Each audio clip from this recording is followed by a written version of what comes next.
সভাপতি আমি আছি এবং আমি নিজস্ব চেক দিয়ে সোনালী ব্যাংকে করে আমি টাকা উত্তোলন পূর্বে কিছু কাজ করেছিলাম, কিছু টাকা উত্তোলন করার পরে কাজটি সম্পন্ন করেছি।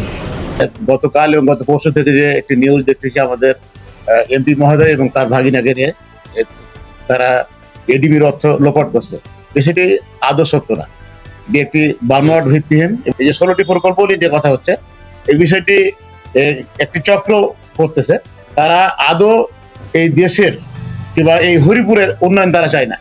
আসলে আপনারা সবাই অবগত, গতকাল বিভিন্ন ফেসবুকে বা পত্রিকায় বিভিন্ন সংবাদ প্রচারিত হয়েছে।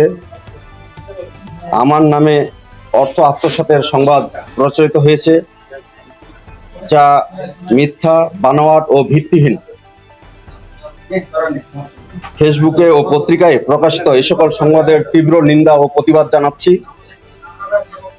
আমি সাংবাদিক ভাইদের অনুরোধ জানাচ্ছি যে এই যে আমাদের প্রকল্প চেয়ারম্যান, শ্রদ্ধেয় মেম্বাররা যে প্রকল্পগুলো ইতিমধ্যে করে ফেলেছেন, সেগুলো আপনারা সরজমিনে সশরীরে আপনারা উপস্থিত হয়ে দেখবেন এবং যেগুলো চলমান আছে ওনাদের কাছে, সেগুলো যখন শেষ হবে সেগুলো আপনারা দেখে বাস্তবসম্মত রিপোর্ট করবেন।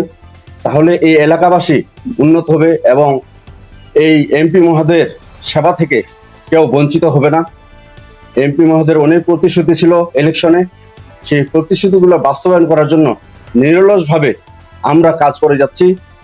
এই কাজে বিঘ্ন ঘটানোর জন্য যারা আমাদের ইলেকশনে বিরোধিতা করেছিল, তারা আজকে সক্রিয় হয়ে উঠছে এই ধরনের মিথ্যা বানোয়াট সংবাদ প্রচারে। আমি এর তীব্র